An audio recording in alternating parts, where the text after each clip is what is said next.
और अगली खबर, 50 साल पहले देश ने ऐसा समय देखा जो इतिहास से नहीं लोकतंत्र के काले अध्याय के रूप में दर्ज हो गया। 25 जून 1975 को भारत में आपातकाल लागू किया गया। न बोलने की आजादी थी, न लिखने की स्वतंत्रता। नियम कानून सिर्फ सरकारी अफसर ही लागू कर रहे थे। जेलों में राजनेताओं को ठूंस दिया गया। लोकतंत्र का दम घुटने लगा। 5 दशक पहले की वो काली रात याद करके लोग आज भी सहम जाते हैं।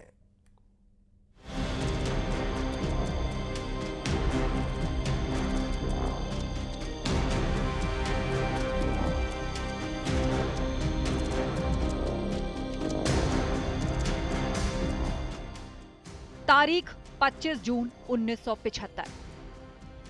लोकतंत्र की वो काली रात। 21 महीने तक देश ने झेला दंश।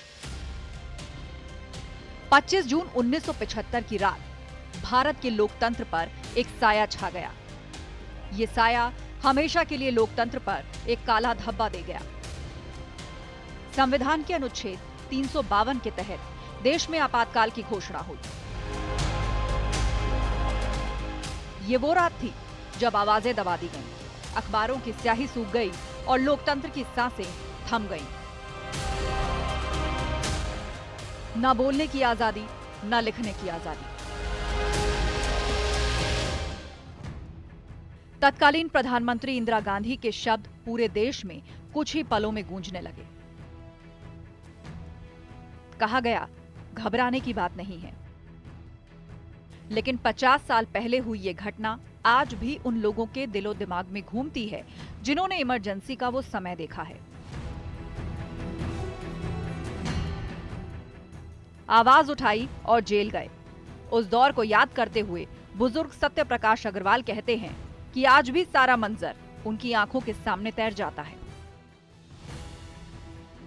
इमरजेंसी सिर्फ काला अध्याय नहीं है, बल्कि वो उसे आतंकवाद की श्रेणी में रखते हैं। रात को दरवाजे तोड़ तोड़ कर दिया, किसी को निकलने नहीं दिया, ले जा थाने में घुस दिया। कोई सुनवाई नहीं थी, ना कोई कानून था, ना कुछ था। जो हाथ आया उसको ले गए। उस टाइम पर तो इन्होंने ये कर रखा था कि कानून नाम कुछ नहीं, कोई रिपोर्ट नहीं, कुछ लेना नहीं, कुछ देना नहीं, और लोगों को ले जाकर बंदा करना है। बहुत सारी बातें हैं। जिस टाइम एमरजेंसी लगी उससे अगले दिन इन्होंने और आतंक मचाया। 21 महीने तक देश ने अंधेरा झेला। लाखों लोगों को जेल में डाला गया, प्रेस की आजादी छीन ली गई और नागरिक अधिकारों का हनन हुआ।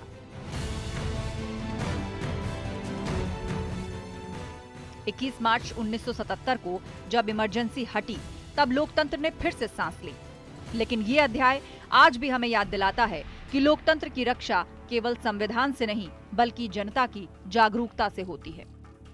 उस दौर में इतनी प्रताड़ना लोगों को झेलनी पड़ी कि अंगुलियों से खून तक निकाल लिए जाते थे। लोगों को जेल में भूसे की तरह भर दिया जाता था। उस दौर को याद कर आज भी लोगों के रोंगटे खड़े हो जाते हैं। इंदिरा गांधी के बारे में क्या, पूरे कांग्रेस के बारे में लिखते थे। लोग क्या करते थे, बड़ा उत्पाद मचा गया। हम तो उसको आतंकवाद कहते हैं, ये नहीं है, आतंकवाद था उस टाइम। तो उस टाइम पे ये थाना दिल्ली गेट लगता था, उसके अंदर हमने तीनों को, चारों को वहाँ दिया। उसके बाद वो जेल गए। तो ये तो पैसा बना के दिया। उसके बाद ये देखो, कानून वो जो था, जो आज कानून की बात कर रहे हैं, वो बहुत खराब था। उस टाइम कोई किसी की रखवाली करने वाला कोई नहीं था। 26 जून 1975 को इलाहाबाद जिला कोर्ट के अधिवक्ता नरेंद्र देव पांडे, बीजेपी के वरिष्ठ नेता डॉक्टर मुरली मनोहर जोशी और समाजवादी नेता और पूर्व केंद्रीय मंत्री स्वर्गीय जनेश्वर मिश्र को गिरफ्तार किया गया था। तीनों नेताओं को नैनी सेंट्रल जेल में रखा गया। इलाहाबाद हाईकोर्ट के जस्टिस जगमोहन सिन्हा ने राजनारायण की याचिका पर 12 जून 1975 को 10:10 पर ऐतिहासिक फैसला सुनाया, जिसमें रायबरेली संसदीय सीट से इंदिरा गांधी के निर्वाचन को अवैध करार देते हुए उनके 6 साल तक चुनाव लड़ने पर पाबंदी लगा दी गई। एक दूसरा घटनाक्रम भी एकाएक बड़ा रूप लेने लगा था, और ये था बिहार में भ्रष्टाचार और बेरोजगारी जैसे मुद्दों पर जयप्रकाश नारायण का आंदोलन। इस आंदोलन के चलते तत्कालीन प्रधानमंत्री इंदिरा गांधी के नेतृत्व वाली सरकार पर गिरने का खतरा मंडराने लगा, और इसके बाद इंदिरा गांधी ने राष्ट्रपति की मंजूरी के बाद देश में इमरजेंसी लागू कर दी। लोगों के सभी मौलिक अधिकार खत्म हो गए। इमरजेंसी का विरोध करने वालों का उत्पीड़न किया गया। लोगों को अदालत में याचिकाएं दाखिल करने की भी छूट नहीं थी। उस दौर में बीबीसी लंदन का समाचार भी लोग घरों में दरवाजे बंद करके सुनते थे। आकाशवाणी से जो समाचार सुनाई देता था वो पूरी तरह से फिल्टर किया हुआ होता था। 12 जून के बाद जब श्रीमती गांधी लोकसभा की सदस्यता से निरस्त कर दी गई तो कांग्रेस के लोगों ने सोचा कि अब इंदिरा गांधी देश के प्रधानमंत्री नहीं रह पाएंगी, प्रधानमंत्री दूसरे को बनाना पड़ेगा। इस पर इनके पुत्र संजय गांधी और उस समय तत्कालीन बंगाल के मुख्यमंत्री सिद्धार्थ शंकर राय और विद्याचरण शुक्ला, इन लोगों ने योजना बनाई कि इंदिरा गांधी को ही प्रधानमंत्री रखा जाएगा और इसके लिए इंटरनल इमरजेंसी लगाई जाए। और इसी बीच में 25 जून को लोकनायक जयप्रकाश नारायण ने रामलीला मैदान में एक बहुत बड़ी रैली की, अद्भुत रैली थी, ऐसी रैली कभी हुई नहीं थी। इमरजेंसी के दौरान इलाहाबाद यूनिवर्सिटी में छात्र पढ़कर निकल जाते थे, किसी तरह विरोध प्रदर्शन नहीं होता था। इलाहाबाद को बाबुओं का शहर कहा जाता है, लेकिन यहाँ आने वाले अफसर और बाबू अपने दफ्तर में काम करते थे और काम करने के बाद सीधे अपने घर चले जाते थे। सड़क पर पुलिस का पहरा रहता था। अखबार के दफ्तर में मजिस्ट्रेट बैठता था और समाचार छपने से पहले उसकी अनुमति जरूरी थी। अखबार और पूरा आकाशवाणी नियंत्रण में था। जो अखबार यहाँ छपते थे, पत्रिका या भारत अखबार और जागरण अखबार छपते थे, वहाँ पर एक एसडीएम डिप्टी कलेक्टर बैठता था। पहले वो समाचार को देखता था, जब वो अनुमति देता था तभी वो समाचार छपता था। बिना मजिस्ट्रेट की अनुमति के कोई समाचार नहीं छपता। अब व्यक्ति की आज़ादी सस्पेंड थी और किसी को भी लिखने, बोलने या कुछ कहने की आज़ादी नहीं थी। प्रेस पर सेंसरशिप लगा हुआ था। आपातकाल के दौरान पूरा देश मानो जेल बन गया था। न बोलने की आजादी, न लिखने की छूट, हर जगह सेंसरशिप। अब 50 साल पूरे होने पर हर कोई उस मंजर को याद कर सिहर उठता है। Bureau report, news 18, Uttar Pradesh, Uttarakhand.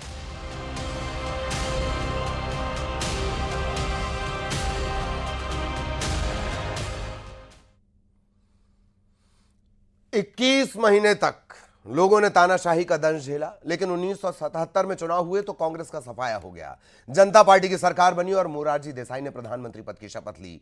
लोग समझ चुके थे कि अदालत से अयोग्य करार दिए जाने के बाद इंदिरा गांधी ने कुर्सी पर बने रहने के लिए इमरजेंसी लगाई और फिर नतीजे भी चौंकाने वाले आए।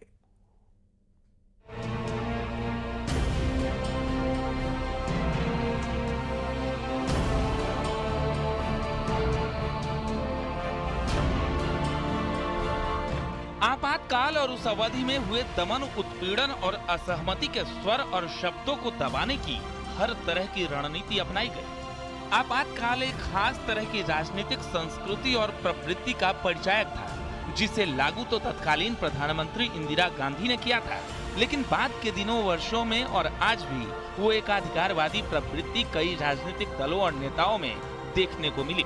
इमरजेंसी के दौर को करीब से देखने वाले मीसा बंदी उस दंश को बारीकी से बयां करते हैं। इंदिरा गांधी के समय में जो भी आंदोलन होता था उसमें गिरफ्तारी हो जाती थी, पकड़े जाते थे, मारे जाते थे, पीटे जाते थे, हाथ पैर तोड़े जाते थे, घरों की कुर्की होती थी। मेरे घर की कुर्की हुई है आजमगढ़ में। मैंने आंदोलन किया था इलाहाबाद।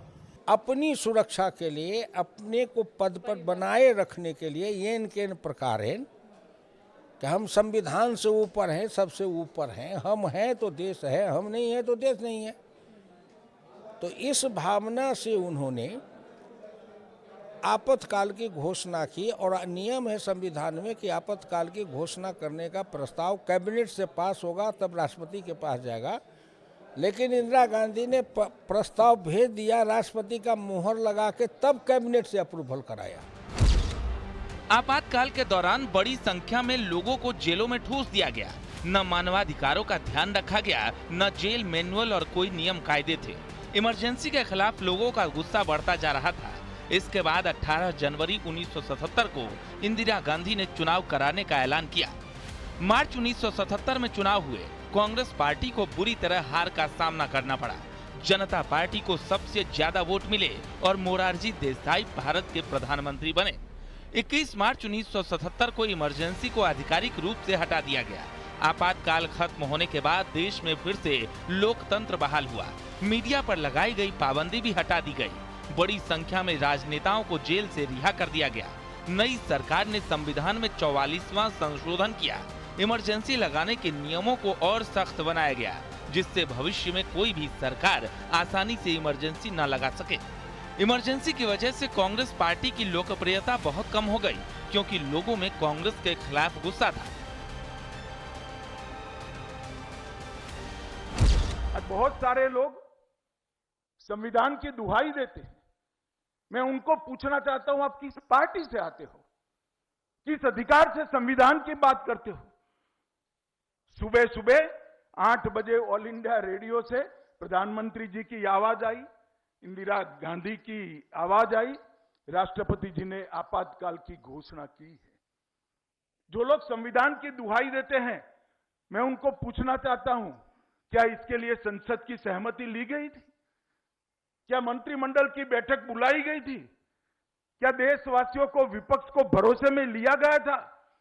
और लोकतंत्र की बात करने वाले लोगों को मैं पूछना चाहता हूं, आप वही पार्टी और वही पार्टी से जुड़े हुए लोग हो जिन्होंने लोकतंत्र के रक्षक की भूमिका से लोकतंत्र के भक्षक का काम किया था। इमरजेंसी का असर भी रहा कि हिमालय से लेकर के और विंध्याचल के बीच में कांग्रेस पार्टी को 77 के चुनाव में एक भी सीट नहीं मिली। हिमालय से विंध्याचल के बीच में not even single seat was won by Congress party.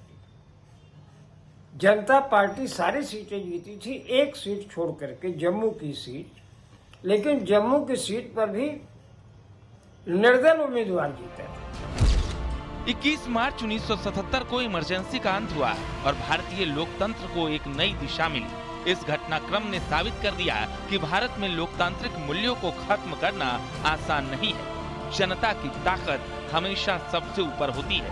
Emergency के दौरान जो कुछ भी हुआ वो भारतीय इतिहास का एक काला अध्याय है, लेकिन इसने हमें ये सिखाया कि हमें अपने अधिकारों की रक्षा करनी चाहिए और लोकतंत्र को मजबूत रखना चाहिए, क्योंकि लोकतंत्र में जनता ही जनार्दन है। Bureau report, news 18।